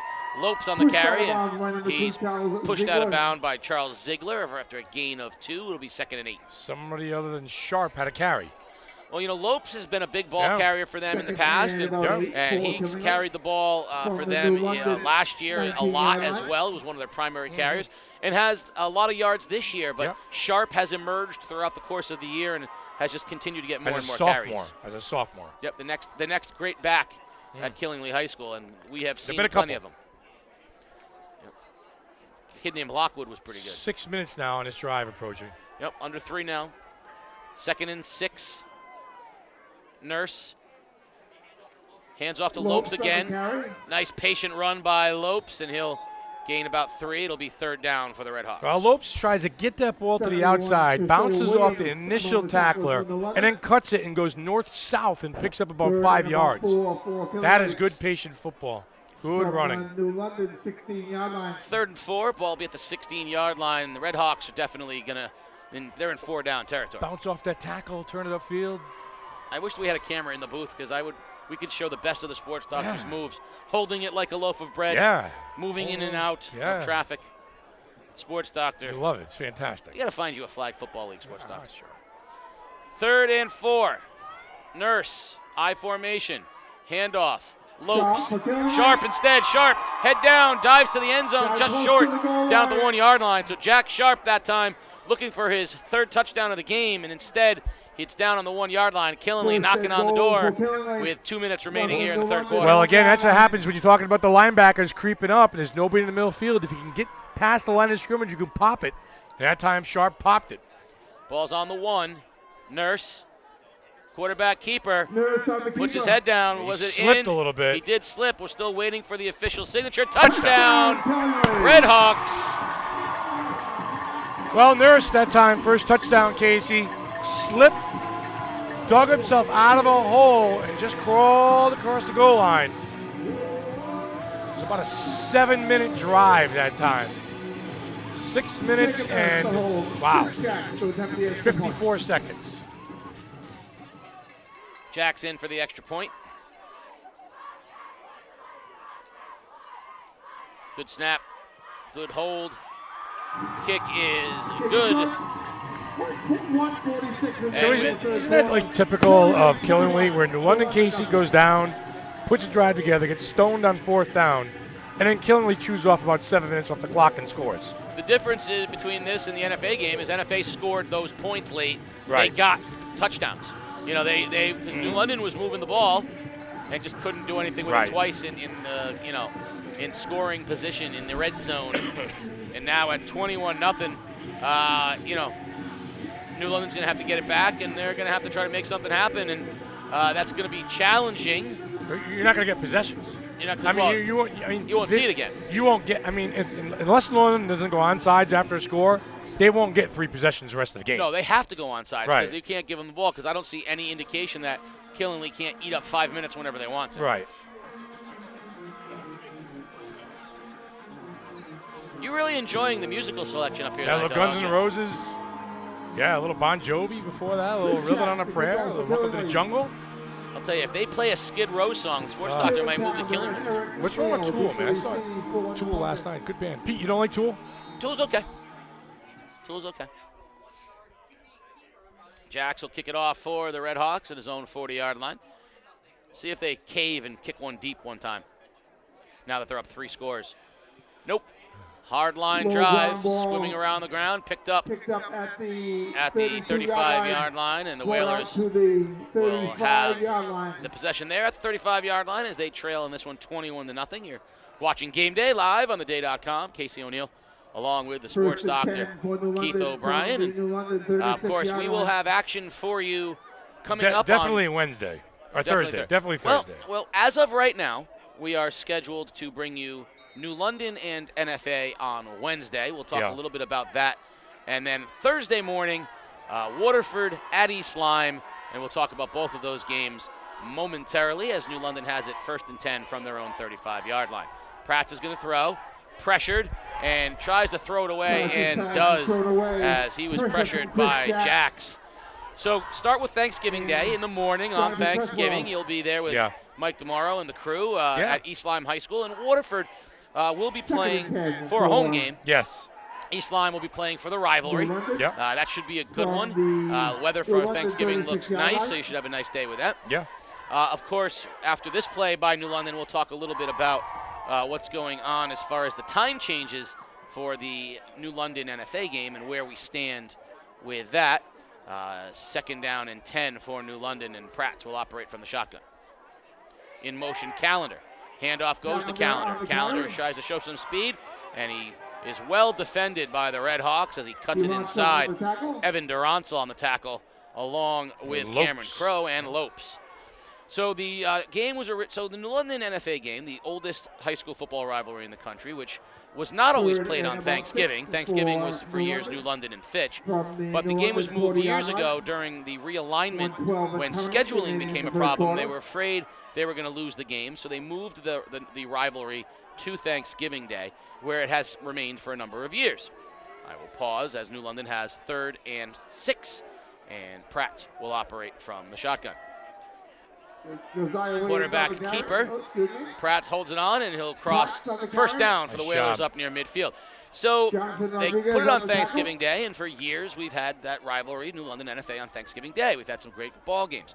Well, last year we had the Arctic chill, and it was deemed too dangerous to play. The Thanksgiving Day game was going to be too cold, so they moved the game to Wednesday afternoon in the warmest part of the day. And we had ourselves a great game between New London and NFA, where I mistakenly called Jalen Callender Max Commander for the majority of the day, or something along those lines. And just getting over that this year. Sure. 1st and 10, Pratt's from the shotgun. Hands auto, keeps it himself again, cuts it back inside, and popped at midfield was Pratt. He was stuck. As Cameron Crowe came up and walloped him, and that's 34. Cresswell came up and give him a lick. So they moved it, and the response was so good. People involved in the game seemed to really like it being played on Wednesday. So this year, they rescheduled it. We'll finish that story on the other side. We're at the end of 3 quarters. Jesse's got a girl. We got ourselves 4th quarter action the other side. You're watching Game Day live on theday.com. The Day strives to cover stories our readers care about. With a feature called Curious CT, we make it easier for you to tell us what you want to know about the people, places, and issues in Southeastern Connecticut. You submit a question, readers vote, and we investigate and report. Go to theday.com/CuriousCT for more details. You ask, you vote, we investigate. Game Day is brought to you by Waterford Dental Health. At Waterford Dental Health, our entire team is dedicated to providing you with the personalized, convenient, and affordable dental care you and your family deserve. Visit us at 177 Boston Post Road or at waterforddentalhealth.com. Fourth quarter action, 21-0 Redhawks. Whalers with the football and a second down at midfield. So to finish, they liked it so much they decided to keep the New London NFA game on Thanksgiving Eve. Yeah.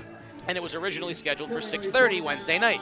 Well, some shenanigans between the population of New London and Norwich created enough of a concern about the safety at NFA with its dark nooks and crannies around the campus that they moved the game to 1 o'clock. So 1 o'clock Wednesday, we will be at Norwich Free Academy, barring something unforeseen, to bring you that ball game. Handoff, Williams, big hole, cuts it to the outside, bounces off a tackler, still on his feet, crosses the 35-yard line. Big play by the sophomore, Josiah Williams. 17 yards on the carry that time for Josiah Williams. New London's biggest offensive run of the night right there, Casey. Williams gets himself to the second level and finishes the run. You know, I don't want to jinx it as we are now in the fourth quarter, but you know what this game has had very few. Very few touchdowns by New London. I don't want to jinx it. Peter Wappy breathes a sigh of, what are you doing putting that into the universe? No flags so far here. Been very few, about 3 or 4 flags total. First down and 10 for New London, and in motion goes Callender. He crosses in front and a toss right to Williams, and he slips down at the 40-yard line, and that's where he'll be. So there was a good pressure. That's that middle of the field we talked about. We've seen that a couple times tonight where the footing is a little bit choppy down there. Yeah, Jonathan Rodriguez had good pressure. He got in on the backfield, and Williams was trying to cut inside of him and slipped to the turf. And that's another loss for New London. It's a loss of 7. It'll be 2nd and 17. Second and about 17 for New London. Real bad from spot the Killingley 39-yard line. Derek Lancaster, commander, shoot out to the left for the New London. And they have 4 wide receivers. Williams is the lone setback. Pratt's deep down the sideline, in the air, looking for Lancaster. Penalty flag down, but he makes the catch at the 10-yard line. Derek Lancaster with a fabulous catch, using the size and physicality up over Josh Heaney.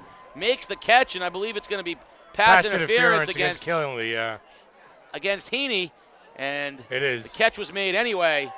It'll be first down for the Whalers. They'll decline that penalty as the result of the play was far more yards than the pass interference will be. Good ball by Frankie Prats into the wind that time. Threw up a go-getter. Let your receiver go get it and make a play, and that's what he did. First and 10 for New London from the Killingley. Well, New London's been knocking on the door a couple different times, Casey. He's going to find the end zone here and get 6. Ball's at the 12-yard line. Clock running with 10.5 minutes remaining here in the ball game. Williams will be the lone setback for New London, and Prats will operate from the shotgun. Pratt's going to keep it himself, breaks a tackle, puts his head down, and runs right into Galarza for the Red Hawks, but gained perhaps a 1.5 yards on first down. Yeah, a bit of a spread formation that time for New London, trying to catch some space up front, some hat-on-hat blocking. Good job by Killingley defending that. This is where things get a little bit tight when you get down inside the 20-yard line, or you know, the field kind of shrinks up a little bit, bend, but don't break for the defense. Yeah, because it allows the safeties and the cornerbacks to play up on the line of scrimmage without any real fear. They have that end line as a defender. And again, New London's going to show you spread formation 4 wide here. Second down. Snap is good. Pratt's going to throw. Has time. Now he's pressured and rolls to his left. Keeps it. Crosses the 10, and he'll be marked out of bounds. Looks like right inside the 10, and that'll bring up third down and maybe about 5 for New London. Coverage sack that time.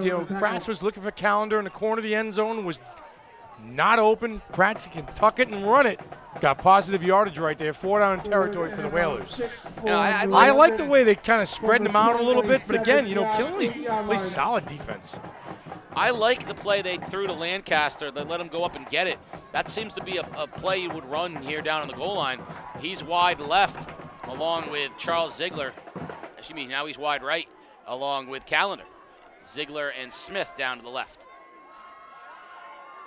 Prats hands it off to Williams. Josiah Williams tried to bounce it outside. He probably should have bounced it inside, and it was well defended by the Redhawks. It's going to bring up 4th down. Yeah, and that's one of those plays where you got to take what the defense gives you a little bit. If there's nothing on the outside, stick your head down and try to get back to the line of scrimmage anyway. Big 4th down here for this London offense. Well, be under 9 minutes, and this ball is snapped. 4th down. New London seems to have had many chances. They just haven't been able to get the ball into the end zone. And with the clock ticking down, this is their best chance to get on the board and then try to keep the ball away from this Red Hawk offense. So 4th and 6. Prats is going to throw. Corner out. Looking for Callender. He goes up, and it's complete. Touchdown. Touchdown. Charles Ziegler in the corner of the end zone for the Whalers. He went up and got it. And the senior Ziegler gets the Whalers on the board, 21-6. Yeah, I like the throw that time by Prats, but I also like the position by Ziegler on the reception. Kind of turned his body, shielded the defender away, and went up and got the football. Big conversion for this New London offense. I like that when a wide receiver can shield the defender, come back and fight for the football. Well done, and the Whalers finally get on the board. And Rivera will come in to kick the extra point for New London here. Snap is good, hold gets down, kick is up, and bang through. That's a big kick by Edwin Rivera, the junior. And the Whalers now on the board, 21-7, but with 8:38 remaining, you got to go onside kick because you might not see the ball. Yeah, you have to. Yep. Yeah, this has got 16-play, 8.5-minute drive written all over for the Red Hawks. Well, certainly New London's going to try the onside kick here. So, Get your hands team up there. Yeah, well, I think that's the entire New London kickoff team pretty much is the hands team as it is in high school football nowadays. I think you try to put as many guys on the. You can't have because everyone squibs so much now. Yeah, you got to have that. How about Killingly? Get your hands team out there too. Same thing, though. I think the Killingly team is, you got to have kids on there. You look at the Killingly team and you look for the big numbers. The biggest number out there is 54. Yeah. Rodriguez. You got Sharp out there. Yeah. You got Lopes out there. And Cresswell. Yeah. You got your guys. Nurse, the quarterback, is on the hands team, right? So these are the guys who are your best in chance. The quarterback's on the kickoff return out there, yeah. You got the guys who can catch you. Duronsel, the cornerback, is out there. Both Duronsels are out there. So this is Jackson, Keith. This is all your skill guys with the hands. I don't think anyone thinks they're going to kick it deep. No. But every time I say that this year, I have been incorrect. And they kick it deep. Yeah. And Lopes will take the ball from his own 20-yard line. Crosses the 30 and bounces out of bounds where he's tackled. I am actually shocked that Johnny Burns did not go for the onside kick there. I really am. Because Killingly could chew off 6 minutes off this clock with basically just running their stuff. Yeah, Ali Harkness on the tackle for New London at the 35-yard line. And with 8:32 remaining, I mean, New London's got their timeouts, but they didn't show any real ability to stop. Now Killingly's got the wind as well, which means that the throwing of the football becomes a little bit more of a possibility. The one we haven't seen a lot of tonight is Josh Heaney. Yeah. He was very effective against Norwich Free Academy, and with the wind, you could even see him get in the mix, take a shot down deep. So we'll see what Killingly does. They're going to run the ball here on first down, though. 167 yards for Sharp. And he's going to add to that total now as he bounces it inside, crosses the 40-yard line, so a gain of 4 on first down for the sophomore. So in the 2 games we've seen him, he's gone for 189 and 170 and counting against NFA in New London. He is like, we talked about Spencer Lockwood, but he's like Emmitt Smith in this regard. He could have probably got more yards if he bounced it outside. He keeps the ball in the hashes. Yes, he does. He likes to keep it, he bounces it back inside. He tries, he'll He can finish a run, too. That's what you like to see about him. Once he gets hit, Casey, he'll get an extra 2 or 3 yards after that initial contact. Bouncing it outside might get him 12, but it might also only get him 3. He'll take the 5 yards every time. He's he's a smart, disciplined runner. Second down, they give it to him again and moves the pile a little bit off the left tackle. There's your 5 yards. That'll bring up 3rd down and 2. That low center of gravity when he hits the hole, gets down low, makes himself small. Strong finish, 3rd and called 3-4. The irony is the only time he didn't keep it between the tackles. He fumbled it. No, it's the 3rd down play when they rode him out of bounds, and that forced them to punt. Yeah, against NFA. Because they didn't have to use the timeout, and it turned out to be a huge play in the game. And he said, as a sophomore, he made a mistake. He hadn't made a mistake all night, made one. Nurse will approach the line and take every last second he can here on this 3rd and 3 play. New London hoping to get the ball back with now under 7 minutes remaining. Big 3rd down for the Whaler defense. There's that end around to Crow. New London's got it defended well, but he breaks a tackle, cuts it back inside, and he's going to be right at the sticks as Williams makes the tackle. The Whalers had a chance. Akeem Francelon had him in the backfield for a loss, but Williams cleaned him up just short. It's going to be 4th and a foot. And they're going to go for it. Kinley's going to go for it. They're going to go for it. You got to go quarterback keeper here again. You've had too much success with it. If I were doing, I'd go hard count, and then if they don't jump, immediately off the hard count, I'd go quarterback. Snap and take your quarterback right off the center. Yep. Hard count, hard count. There it is. They got him to jump. There it is. Boy, you should be a football coach. I've watched enough youth football. That's the first one you got right all night. One of the best drives of the year. For the Colchester B squad was 4 consecutive hard counts. He had 20 yards. 20 yards, consecutive hard counts. That was last year. Last year's B squad. This year they just ran the ball behind 39. That's right. So 1st down, Killingly, and a under 6 to go here in this game too. So that was a huge 1st down. Body blow right there to the Whalers because they're going to have to take their timeouts here. The first time they hold them to a couple of yards, they'll take a timeout. But you can't take timeouts when it's 2nd and 3. Here goes a toss to Sharp. Jumps over the pile into the 45-yard line. What an athletic run by Jack Sharp. 33 jumped over 33 that time. Bollinger was down on the ground trying to get him, and Sharp says, I'll just go right over the top of you. Timeout right there in New London. Now there's that first timeout as a muddied Jack Sharp.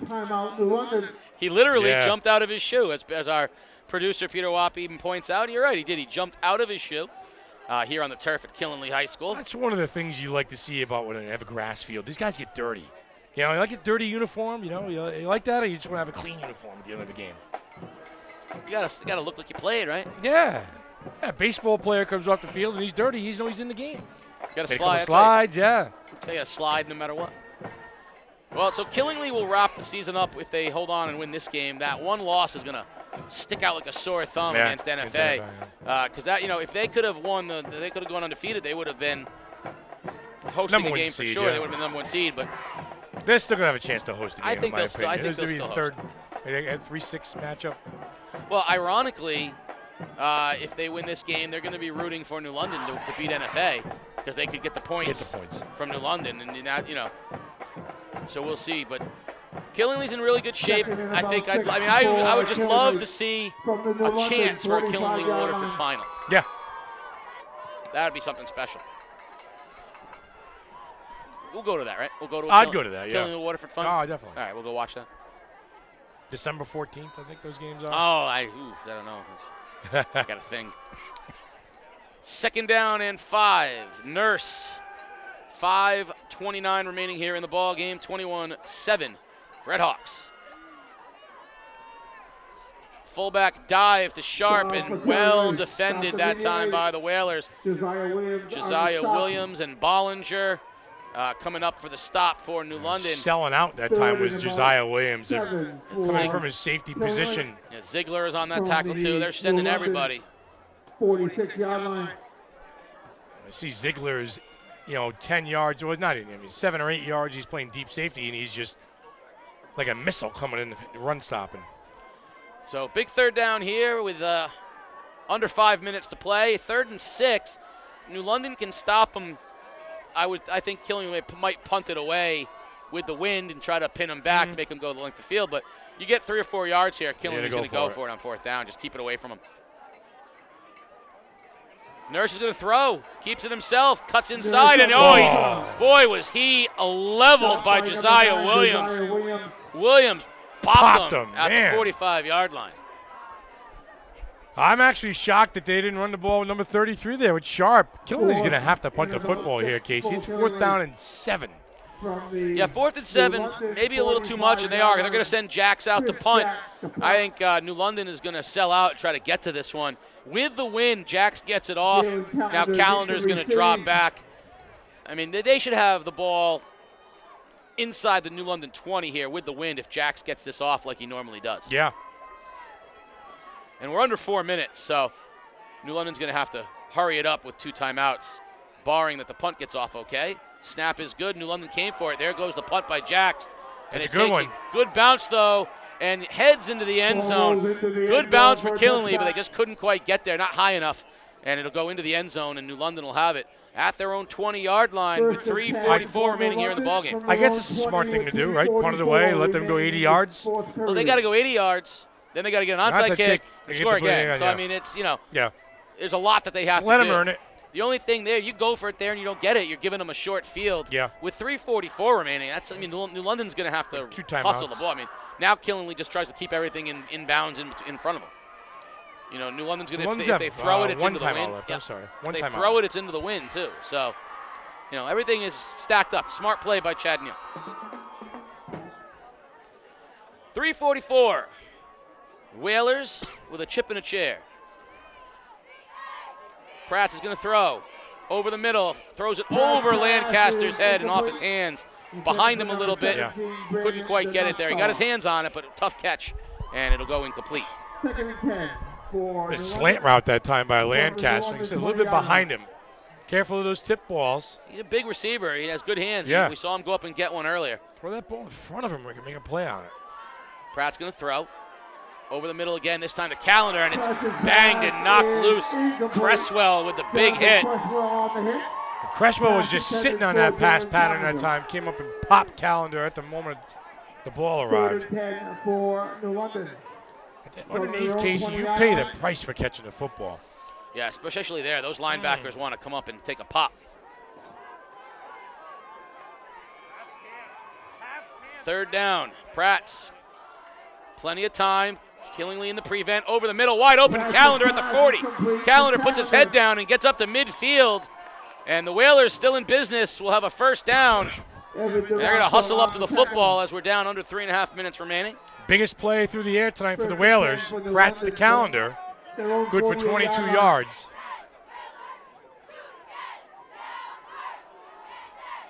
Pratt's quick out pattern and incomplete off the hands of Lancaster. Threw it a little bit short. Listen, I'm going to stick to the middle of the field right now for New London because Lancaster, you saw in the play before, 2 plays ago, was open on the slant. Pratt's missed him. Then it went right back to the middle of the field, and Calendar was wide open. So if I'm Johnny Burns and the staff right now, I want to try and work that middle of the field. Yeah. The plays are there. Yeah, Pratt's had no pressure on the play where Calendar ran wide open. That was the key. He had plenty of time. Plays are there. The middle of the field's going to open up for you. Take a second to say hello to Mrs. Voice of Game Day. Welcome back. Shotgun, Pratt's. Time, now he's pressured. He rolls, a lot of field in front of him. Looking for a block, keeps it, crosses the 50, 45, and he'll go out of bounds. He should have been a little more aware of the 1st down marker because he went out of bounds about a yard short. A little too much dancing that time by Frankie Pratt. Just run the football. 3 Carrying minutes. that thing like a loaf of bread and tuck it and run. So you're telling me that he was carrying it like a loaf of bread? Pumpernickel. Pumpernickel. There we go. All right, pumpernickel I'm good with. Big 3rd down. 3rd down. Twin receivers on both sides. Pratt's going to throw. Now he's going to step up, keep it himself. Crosses the 40, has the 1st down. Chased out of bounds by Galarza, but the chains will move and the clock will stop. For New London. Another lost shoe. From the Killingley 38-yard Connor line. LeDuc lost his shoe. Got to be that middle of the field thing again. So the Whalers still in business here. 3 minutes remaining. It was a good drive here for New London. Letting Prats be an athlete. Going to throw. Deep. Looking for Ziegler, and it's outside of his right shoulder and out of bounds. That's a tough throw across the field into the wind. Ball going to the outside that time against the sidelines. Ziegler was there. Prats, like you said, a little too much air underneath that football. Into the wind across the field, that's a hard throw for anybody. Get yourself back into that quick slant. Try to find Lancaster coming across the middle. Try to find Callender coming across the middle. I think there's a play to be made there. Well, Callender and Lancaster are down the bottom of our screen. Pratt's looking that way. On the slant, off Lancaster's hands, and it's intercepted! And that ball was there. Lancaster was wide open. A little bit of a high throw that time for Prats. Lancaster's got to work to catch that football. Didn't do it. Turnover. Redhawks. Yeah, Cooper Morris set with the interception for Killingly. Like you said, off of Lancaster's hands in the air, and as soon as it went off his hands, you saw Morris set working the tip drill, and he went and knocked it and got it, and it was Redhawk football now with 2:50. New London with only 2 timeouts, so 1 first down will do it. Listen, that's the second time they ran that play on this series, and Lancaster, again, the first ball was thrown behind him a little bit. That time that ball was delivered right on the money. A little bit high, but he's got to fight for that. So Killingly needs a first down here. Whalers down to 1 timeout. And a handoff to Sharp. He's going to keep it inside the tackles and no gain. The Whalers will probably call their last timeout here, or are they going to wait on it? Nothing yet, and we're at 2:35 Yeah, I think they'll remaining. wait on it and see what happens here on second down. Second and 9 for Killingly. Catch him to 3rd and 7, 3rd and 8 maybe. Call timeout. Well, he's under 2.5 though. Boy. You call it now, and you maybe get a fumble on the next play, and you don't use the clock, but because you're gonna lose 2 downs no matter what. You only get 1 timeout. So You'd have called it now? I'd call it after second down. Okay, we'll see so what after they do. this play. Yeah, I would.